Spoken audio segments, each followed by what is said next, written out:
May sasabihin na naman ako, oh. Naku. May sasabihin na naman ako sa mga kabit na yan. Itong mga kabit na to, walang katigil-tigil. Ha?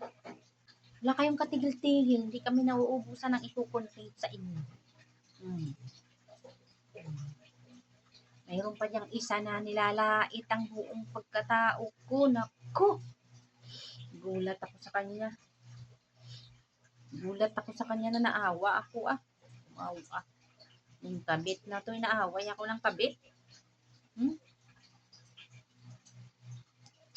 So, mga asawa daw namin ang kabit bahay na. Yan mo na. Pagbigyan mo na. Problema mo ba? Gusto mo ba papuntahin ko rin sa'yo? Ha? Para makatilaw ka gihapon. Sus.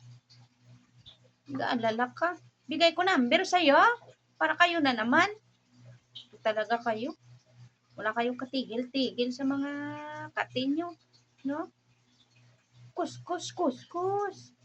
Oo, hanggang magdugo. Kung saan yung dumudugo, doon na sumasarap kamutin na. Mga kabit. Ano ba naman tong mga kabitsi na to? Yan yung sige, pag gusto. Paduldog mo nang ipaduldog ng sulalat mo. Ay, naku kayo, pinoproblema yung mga original. Ang sa bagay, poproblemahin yung original kasi kabit nga kayo. Di ba? Oh. Okay lang yan, sige. Banatan mo ng banatan yung asawa namin. Kutkutan mo ng kutkutan. Kasi kung magising yan sa katotohanan, malaman niyang hinuhut-hutan niya sa kabit niya, magbago mang landas yan. Babalik yan sa original niya at manahimik yan. Oh, dapat ganun ang gagawin yung mga boys. Pag alam nyo ng ganun yung kabit nyo, manahimik na kayo sa loob ng bahay nyo. Diba? Tama na yung paglaladlad nyo ng mga kakatihan nyo, mga boys. Diba? Manahimik na kayo. Bawi kayo sa asawa nyo at anak nyo. Diba? At least nalaman nyo kung gaano kahirap. Kung gaano kahirap mga bet. Awayin ka ni Mrs. araw-araw. Tapos awayin ka rin doon ni kabit mo. Hindi ba nakakapagod? Diyos ko. Huwag kayong tanga mag-isip. No. Ipaghanan yung mindset nyo mga boys. Hindi kayo nagpapauto dyan sa mga kabit na yan. Sabi ko sa inyo, demonyo yan demons lang yan. Pag alam nyong gano'n, nagpaduding-duding na yan, na ang siklat ng mata sa'yo, taas baba na, hindi niya natanggalin, alam mo na yan. Nagpapahiwatig na. Pagka ganun, isipin mo agad, mahal ko pamilya ko, sign of cross ka kaagad. Di ba? Oh. Mawala yan. Kaya, huwag kayo magpatalo sa mga demons na yan. Mga ganun yung mga dyan, mahilig sa mga kabit dyan. Ha? Bago-bago na kayo. Mga boy. Huwag yung sanayin yung mga nyo na yan. Kasi hindi maganda yan. Wala kayong mapapala dyan.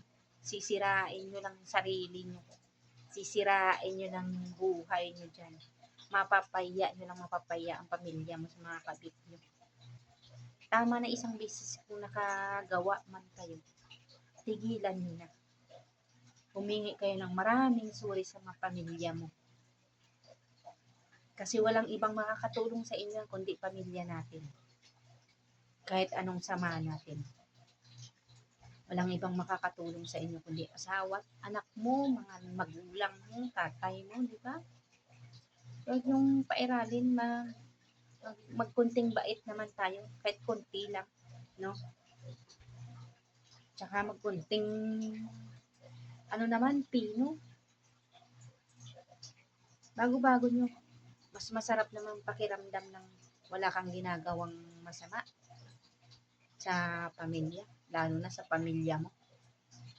Diba? Pamilya yan. Kahit anong mangyari, yan ang makakatulong sa'yo. Once na kung anong nangyari sa sarili mo, kahit magkasakit ka lang, diba? Pamilya pa rin tayo. Kaya, huwag mong ipalit dyan sa pagkakatihan nyo kung di man kayo kontento.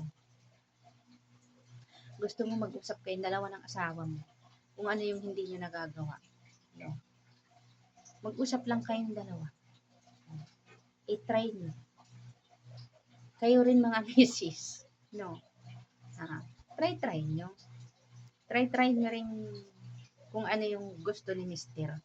Yung hindi naman labag sa loob nyo. Diba? Pag-usapan yung mag-asawa, pinag-uusapan naman yan eh.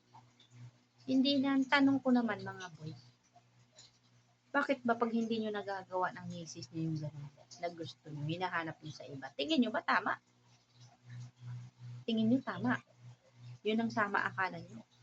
Yun ang sinasabi, demons lang yan sa utak nyo. Diba? Gumamit ka na lang ng gumamit sa asawa mo. Ba't ang dami mo pang ano? Diyos ko, Ginoo. Unsa naman na. Diba? Oh. Meron kasi diyang mga hindi kontento eh. Gusto ko halongkatin pa lahat. Para hindi maghanap. Pero para sa akin kasi kahit anong galing mo, kahit anong ano mo, kung hindi siya kontento, maghahanap at maghahanap talaga. Pero sabi ko sa inyo boys, walang katatunguhan yan. Sisira lang buhay niyo. Biro mo, ipapalit mo sa isang kabit lang ng pamilya mo. Ang tagal-tagal mong pinastusan yan, binuhay yan. Basta-basta na lang, di ba? Isip naman. Tumikim ka na lang isang bisis, huwag mo nang ulitin. Huwag mo nang ulitin, isipin mo, hindi yan makakabuti sa inyo. Ha? Hindi makakabuti yan sa iyo. Utang ka lang, gatasan ka lang na. Ha? Kung tatanga-tanga rin, tok lang.